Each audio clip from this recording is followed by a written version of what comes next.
देखिए, राजस्थान में चुनाव संपन्न हो चुके हैं और अब नेता कैलकुलेशंस में जुट गए हैं, एनालिसिस में जुट गए हैं, विश्लेषण कर रहे हैं, गणित लगा रहे हैं। हर सीट पर मतदान प्रतिशत को लेकर अलग अलग तरह के आकलन हो रहे हैं।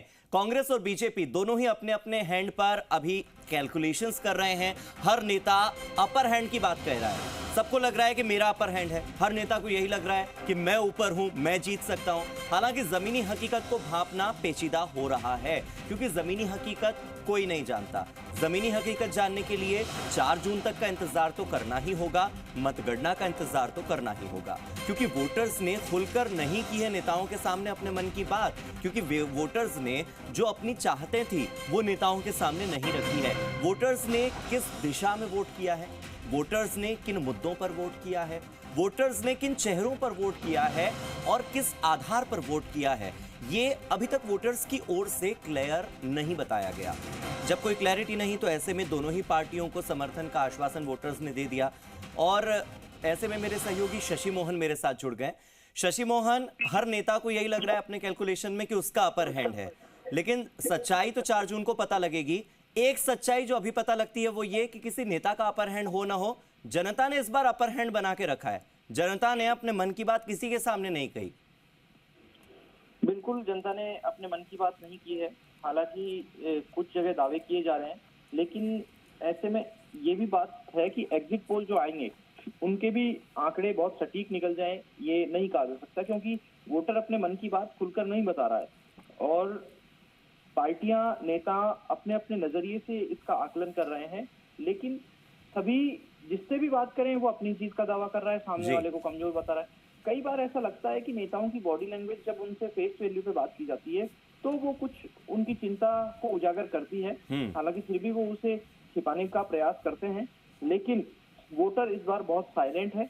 और वोटर साइलेंट है, कुछ जगह कम वोटिंग परसेंटेज हुआ है, कुछ जगह वोटिंग परसेंटेज बढ़ा है। तो कोटा में वोटिंग परसेंटेज बढ़ना, बाड़मेर में वोटिंग परसेंटेज बढ़ना क्या कहता है, बाकी जगह पर वोटिंग परसेंटेज बढ़ना क्या कहता है?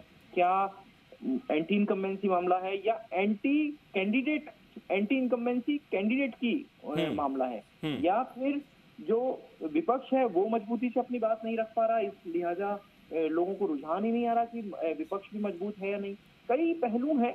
हालांकि आप देखिए, जब कल शांति धारीवाल से बात हो रही थी, वो कह रहे थे 10 से ज्यादा सीट करीबन कांग्रेस की आ रही हैं। बीजेपी के जिस नेता से बात करें वो 25 सीट से कम की बात नहीं करता है। और कांग्रेस के नेता कह रहे हैं कि पिछली बार से बेहतर नतीजे रहेंगे। गोविंद सिंह डोटासरा से हमारी बातचीत हुई, उन्होंने कहा पहले चरण में तो बीजेपी से ज्यादा आई रही है, लेकिन दूसरे चरण में भी अच्छी उपस्थिति रही है। खासतौर से कांग्रेस कोटा, टोंक सवाईमाधोपुर, बाड़मेर और बांसवाड़ा सीट को लेकर के ज्यादा आश्वस्त दिख रही है। जी, लेकिन शशि मोहन, जब तक नतीजे नहीं आ जाते तब तक तो हर कोई अपने आप को राजा ही बताएगा। वो तो जनता तय करेगी कि कौन राजा कौन रंक। लेकिन इस सब के बीच में क्या आपको लगता है कि ये जो साइलेंट वोटर्स हैं, खासतौर पर वो वोटर्स जिन्होंने कि दोनों को अपने पाले में रखा, कांग्रेस वाले आए तो उन्हें कहा कि हम आपको वोट करेंगे, बीजेपी वाले आए तो कहा हम आपको वोट करेंगे, लेकिन वोट किसको किया किसी को पता नहीं। आपको लगता है कि पहले ये संख्या नहीं होती थी? पहले लोग बड़े सीधे साधे होते थे, माइक देखते ही कुछ भी बोल जाया करते थे, और अब वोटर पहले की तुलना में समझदार ज्यादा हुआ है। एक्टिव जरूर कम है, मतदान प्रतिशत घटा है, मैं मानता हूं, लेकिन बावजूद इसके वोटर समझदार हुआ है। आप ये मानते हैं या नहीं? देखिए, वोटर तो हमेशा से ही समझदार रहा है, लेकिन पिछले कुछ समय से ऐसा होने लगा है कि राजनीतिक अदावत पाली जा रही है। अगर कोई किसी के खिलाफ बोल देता है या खिलाफ वोट देने की बात कर देता है तो इसको राजनीतिक अदावत के रूप में लिया जा रहा है। और आम आदमी इससे बचना चाहता है, क्योंकि उसको रोजमर्रा के जीवन पर भी ध्यान देना है। वो कोई लंबी लड़ाई नहीं चाहता, चाहे वो राजनीतिक हो या गैर राजनीतिक लड़ाई। लेकिन वोटर समझदार पहले भी था, अब साइलेंट वोटर हो गया है। और जो साइलेंट वोटर होता है, जो जिसको वोलेटाइल वोटर कहते हैं, तकरीबन 3% वोटर ऐसे होते हैं जो अपना मन कभी कभी चुनाव के अनुसार बदल लेते हैं। बाकी अधिकांश वोटर पार्टी या प्रत्याशी के साथ में बंधे हुए अपने आप को महसूस करते हैं, विचारधारा के साथ में बंधा हुआ महसूस करते हैं जी। तो वो उसी विचारधारा के साथ जाते हैं। शशि मोहन, तकरीबन 5% वोट परसेंट घटा है 2019 के मुकाबले। तो ऐसे में आपने तो कई नेताओं की शक्लें देखी होंगी, किसके माथे पर चिंता की लकीरें आपको थोड़ी ज्यादा नजर आ रही हैं? कौन सी पार्टी के नेताओं के माथे पर चिंता की लकीरें थोड़ी ज्यादा नजर आ रही है इस घटते हुए वोटिंग परसेंटेज की वजह से? देखिए, चिंता की लकीरें तो दोनों के ही माथे पर नजर आती हैं, कांग्रेस और बीजेपी के नेताओं के दोनों के ही माथे पर नजर आती हाँ। हैं। लेकिन बड़ी बात यह है कि कांग्रेस के पास खोने के लिए कुछ नहीं है। पिछले 2 चुनाव से 25 सीटें हार रहे हैं, तो कोई कैंडिडेट ये भी सोच सकता है कि अब की बार भी हार जाएंगे तो कितना बड़ा फर्क पड़ना है। हाँ। लेकिन बीजेपी 25 से अगर 24 पे आती है, 22 पे आती है, 20 पे आती है, तो उसके लिए चिंतन और विचार की स्थिति बनेगी कि आखिर ऐसे हालात क्यों बने। और ये हालात अगर बन रहे हैं तो आगे क्या होगा। देखिए, हमारे पास एक रिटायर्ड आईएएस अधिकारी ने अपना आकलन भेजा है, जो पिछले 3-4 चुनाव से लगातार सक्रिय रहे हैं और अलग अलग बार अपनी बात रखते हैं। वो लिख रहे हैं, दिनांक 26/4/2024 को राजस्थान में संपन्न हुए 13 लोकसभा क्षेत्रों का संभावित रुझान वो अपने नजरिए से बता रहे हैं। हाँ। जोधपुर, पाली, जालौर, सिरोही, बांसवाड़ा, उदयपुर, चित्तौड़गढ़, राजसमंद, अजमेर, झालावाड़, बारा, कोटा, भीलवाड़ा, हाँ। इनको बीजेपी के पक्ष में बताया जा रहा है। हाँ। बाड़मेर, जैसलमेर भाजपा और निर्दलीय में टक्कर बताई जा रही है। वहीं सवाई माधोपुर, टोंक सवाई माधोपुर सीट में भाजपा और कांग्रेस में टक्कर और हार जीत बहुत कम अंतर से आकलन किया जा रहा है। इसी तरीके से जो पहले चरण का चुनाव था, उसमें गंगानगर, चूरू, बीकानेर, सीकर, अलवर, करौली धौलपुर, नागौर, भरतपुर, जयपुर शहर में बीजेपी बताई जा रही है, जबकि जयपुर ग्रामीण, दौसा में टक्कर बताई जा रही है। झुंझुनू में कांग्रेस को आगे बताने का अनुमान लगाया जा रहा है।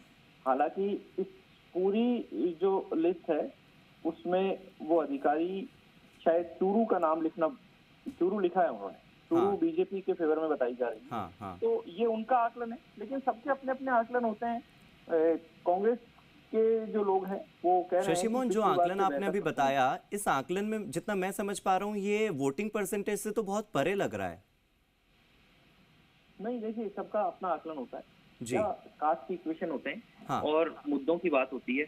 अगर जो लोग राष्ट्रवाद, सनातन, देश हित में मोदी के नाम पर वोट करने की बात कर रहे हैं, वो सीधे तौर पर बीजेपी के साथ जा रहे हैं। जो लोग सोच समझ करके वोट करने की बात कर रहे हैं, जो लोग अपने मत को या अपनी भावना को गुप्त रख रहे हैं, ऐसा माना जा रहा है मोटे तौर पर कि वो कांग्रेस के साथ में जा सकते हैं या अदर देन बीजेपी जो अलायंस है उसके साथ में जा सकते हैं जी। लेकिन बात यह है कि क्या खुलकर नहीं बोलने वाले ज्यादा लोग हैं या फिर खुलकर बोलने वाले ज्यादा लोग हैं, ये भी पहलू तय करता है। और जैसा हम बता रहे थे कि 3% वोटर वोलेटाइल होता है, वो शिफ्ट होता है, वही असल हार जीत तय करता है। और उसको किसने प्रभावित किया है? क्या बीजेपी अपने काम से, अपने मुद्दों से, चाहे वो मुद्दा राम मंदिर का हो, चाहे मुद्दा देश के संसाधनों के बंटवारे का हो, चाहे मुद्दा मंगलसूत्र का हो, या कांग्रेस इन मुद्दों की काट करके, आप देखिए पिछले लंबे समय बाद ऐसी स्थिति आई है। बिल्कुल शशि मोहन, मुद्दे तो काफी थे, लेकिन इस बार ये भी एक संशय था कि ये चुनाव तो मुद्दों का चुनाव ही नहीं है। ये चुनाव तो सीधे मोदी की गारंटी का चुनाव है। मोदी या मोदी नहीं, केवल इतना चुनाव है। और शायद ये चुनाव इसका है कि कौन मोदी का हाथ कितना मजबूत करेगा, क्योंकि लोग तो पहले से ये एक धारणा बनाकर बैठ गए कि आएगा तो मोदी ही। इस वजह से भी कहीं ना कहीं इस बार मतदाताओं का मनोबल थोड़ा टूटा, ये भी बहुत देखने में आया। हालांकि बहुत बहुत शुक्रिया मेरे साथ जुड़ने के लिए, इन तमाम जानकारियों के लिए।